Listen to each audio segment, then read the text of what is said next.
এশার নামাজ পড়ে কেঁদেছো, বান্দা নামাজের মুসল্লা যখন বসে যাও, আমি আল্লাহকে তোমরা বারবার বলো আল্লাহ আমার গুনাহ মাফ করে দাও, তারপরও আমি তোমাদের গুনাহ মাফ করে নেই।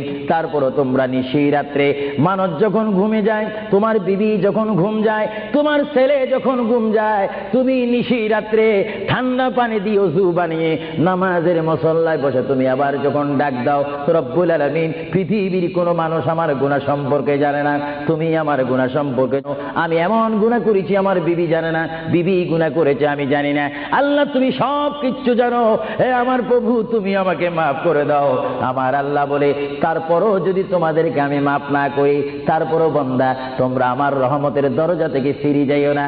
আমি তোমাদেরকে হুকুম দিচ্ছি, ওয়ালাউ আন্নাহুম ইয যালামু আনফুসাহুম জাউকা, বান্দারে যদি গুনাহ করে ফেলো আমার রহমত থেকে মুখ ফিরিয়ে তুমি চলে যাইও না। বান্দা আকাশ পরিমাণ যদি গুনাহ করো, পাতাল পরিমাণ যদি গুনাহ করো, সাগরের পানি পরিমাণ যদি গুনাহ করো, পাহাড় তুলনায় যদি তুমি গুনাহ করো, আমার দরবার থেকে তুমি নিরাশ হইও না। বান্দা আমি তোমাকে একটি রাস্তা পাঠাই দিচ্ছি, একটি পথ তোমাকে আমি দেখাই দিচ্ছি। সেই পথটি কোন পথ তোমরা জানো? ওয়ালাউ আন্নাহুম ইয যালামু আনফুসাহুম জাউকা, বান্দারে যখন তোমরা বরবাদ হয়ে যাবে তখন তোমাদেরকে একটা পথ আমি তোমাদেরকে দেখাই দিলাম, সেই পথটির নাম হচ্ছে আমার রাসূলের মদিনা। জোরে বলেন সুবহানাল্লাহ। বান্দা আমার নবীর দরবারে গিয়ে কেঁদে কেঁদে তোমরা বলো ইয়া রাসূলুল্লাহ, ইয়া হাবিবাল্লাহ, আয়া আকা ইয়া রাসূলুল্লাহ। আল্লাহ কোরআনে বলেছে ওয়ালাউ আন্নাহুম ইয যালামু আনফুসাহুম জাউকা ফাস্তাগফিরুল্লাহ ওয়াস্তাগফার লাহুমুর রাসূল। আল্লাহ বলেছে হে বান্দা তোমরা ডানে না গিয়ে, বামে না গিয়ে, পিছে না গিয়ে তোমরা সরাসরি আমার নবীর কদমে চলে যাও। আমার নবীর কদমে গিয়ে আমি আল্লাহর দরবারে তোমরা তওবা করো।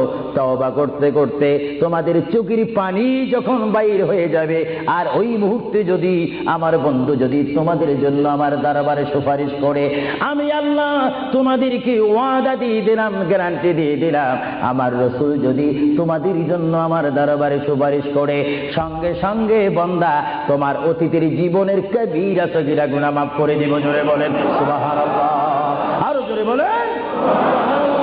আমার আপনার গুনাহ মাফ করার জন্য রাসূলুল্লাহর দরবারে যাওয়ার দরকার আছে কিনা? চিৎকার জীবন আছে কিনা? এটা কোরআনের অপব্যাখ্যা নয়, কোরআন শরীফের আয়াত। ওয়ালাউ আন্নাহুম ইয যালামু আনফুসাহুম জাউকা, যারা তাফসীর পড়েছেন, তাফসীর জালালাইন পড়েছেন, টাইটেল পড়েছেন, বুখারী পড়েছেন,